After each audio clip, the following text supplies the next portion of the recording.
I think this is not my dog.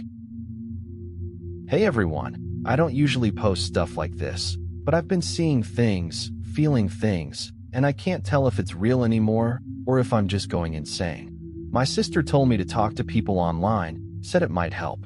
So here I am. It started when my little sister got me a dog. A 6-month-old golden retriever puppy, soft white fur, tiny paws, big brown eyes, wagging tail, all that cliche stuff. She named him Milky. I didn't even get to pick the name. She said it suited him, and, well, she's my sister. I couldn't say no. Now, you need to understand something. I'm not the kind of guy who usually cries or gets attached easily, but Milky, he was different. It had been years since I'd felt something warm in my house. After my mom died when I was 12, I basically raised my sister myself. My dad, he was kind, but broken. He worked double shifts, came home late, stared at empty spaces like he saw ghosts there. So it was me who cooked, cleaned, helped my sister with homework. When Dad died 3 years ago, she got married not long after, and I was just left behind. So yeah, when she handed me that little ball of fur, something inside me cracked open. I didn't know how much I'd needed that dog. A month passed, and Milky grew fast. Chubby, playful, always wagging his tail, always running to the door when I came home. He'd sit by the window and wait for me, ears twitching at every sound. He'd do this thing when I scolded him. He'd flop down with his butt in the air, head low, eyes peeking up like he was apologizing. Damn, that got me every time. Milky became little over a year. I started going on walks. Me, the guy who never went outside unless necessary. I'd take Milky out to the park, and just seeing him lose his mind over sticks and leaves made me laugh like a kid again. For the first time in years, I wasn't thinking about the loneliness or how small my house felt when it was quiet. Milky filled every silent space.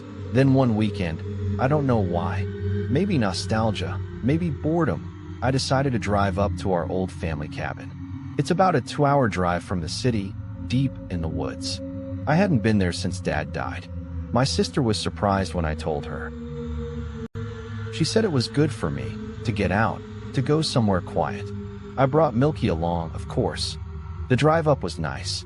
I rolled down the window so he could stick his head out, tongue lolling, catching the wind. For a moment I thought, yeah, life's okay. But things started feeling off the moment we reached the cabin. The woods felt different.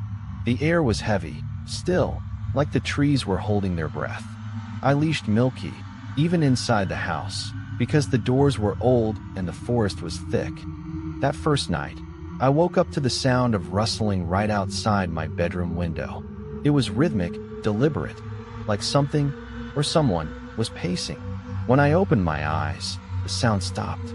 I thought maybe it was the wind, but Milky was awake too, standing stiff, ears up, staring at the window.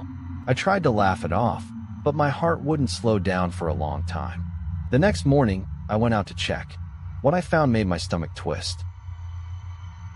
A line of dead birds, slit open, their tiny bodies arranged in a perfect semicircle near the edge of the clearing.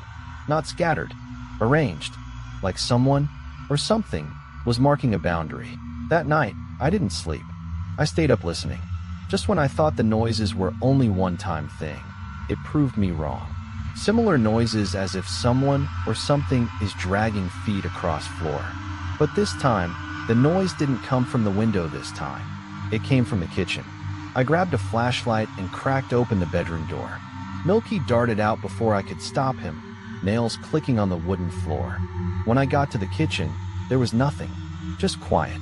But when I picked Milky up and turned to leave, I froze. There were eyes, 2 red, glowing orbs, staring at me through the kitchen window.